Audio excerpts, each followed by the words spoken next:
Bismillahirrahmanirrahim. Assalamualaikum warahmatullahi wabarakatuh. Selamat pagi dan salam sejahtera buat kita semua. Ananda semua, apa kabar semuanya? Bapak harap semuanya kabar baik.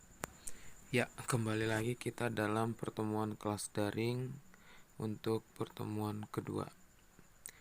Materi kita selanjutnya masih lanjutan materi minggu lalu, yaitu tentang hak dan kewajiban warga negara di dalam nilai instrumental nilai-nilai Pancasila.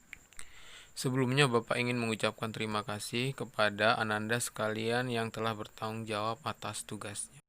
Ya, untuk materi kita minggu ini adalah tentang kasus pelanggaran hak dan pengingkaran kewajiban warga negara.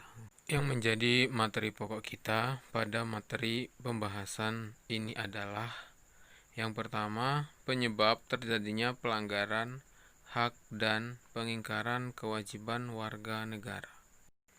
Pelanggaran hak warga negara terjadi ketika warga negara tidak dapat menikmati atau memperoleh haknya sebagaimana yang ditetapkan oleh undang-undang.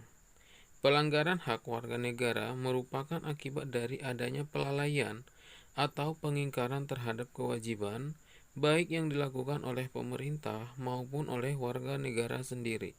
Misalnya, kemiskinan yang masih menimpa sebagian masyarakat Indonesia. Hal itu dapat disebabkan program pembangunan tidak berjalan sebagaimana mestinya, atau bisa juga disebabkan oleh perilaku warga negara sendiri yang tidak mempunyai keterampilan sehingga kesulitan mendapatkan pekerjaan yang layak. Yang menjadi faktor penyebab pelanggaran hak dan pengingkaran kewajiban warga negara antara lain sebagai berikut. Yang pertama, sikap egois atau terlalu mementingkan diri sendiri. Sikap ini akan menyebabkan seseorang selalu menuntut haknya, sementara kewajibannya sering diabaikan. Seseorang yang mempunyai sikap seperti ini akan menghalalkan segala cara supaya bisa terpenuhi, meskipun caranya tersebut dapat melanggar hak orang lain. Rendahnya kesadaran berbangsa dan bernegara, di mana di sini akan menyebabkan pelaku pelanggaran berbuat seenaknya. Pelaku tidak mau tahu bahwa orang lain pun mempunyai hak yang harus dihormati. Sikap tidak mau tahu ini berakibat muncul perilaku atau tindakan penyimpangan terhadap hak dan kewajiban warga negara. Yang ketiga, sikap tidak toleran. Sikap ini akan menyebabkan munculnya saling tidak menghargai dan tidak menghormati atas kedudukan atau keberadaan orang lain. Sikap ini pada akhirnya akan mendorong orang untuk melakukan pelanggaran kepada orang lain. Yang keempat, penyalahgunaan kekuasaan. Di dalam masyarakat terdapat banyak kekuasaan yang berlaku. Kekuasaan di sini tidak hanya menunjuk pada kekuasaan pemerintah, tetapi juga bentuk-bentuk kekuasaan lain yang terdapat di dalam masyarakat. Salah satunya, contohnya adalah kekuasaan di dalam perusahaan. Para pengusaha yang tidak mempedulikan hak-hak buruhnya jelas melanggar hak warga negara. Oleh karena itu, setiap penyalahgunaan kekuasaan mendorong timbulnya pelanggaran hak dan kewajiban. Yang kelima, ketidaktegasan aparat penegak hukum. Aparat penegak hukum yang tidak bertindak tegas terhadap setiap pelanggaran hak dan pengingkaran kewajiban warga negara tentu saja akan mendorong timbulnya pelanggaran lainnya.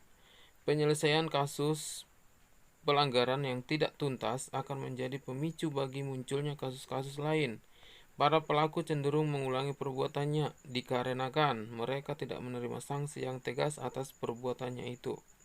Selain hal tersebut, aparat penegak hukum yang bertindak sewenang-wenang juga merupakan bentuk pelanggaran terhadap hak warga negara dan menjadi contoh yang tidak baik, serta dapat mendorong munculnya pelanggaran yang dilakukan oleh masyarakat.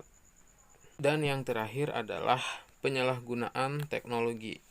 Kemajuan teknologi dapat memberikan pengaruh yang positif, tetapi bisa juga memberikan pengaruh negatif, bahkan dapat memicu timbulnya kejahatan.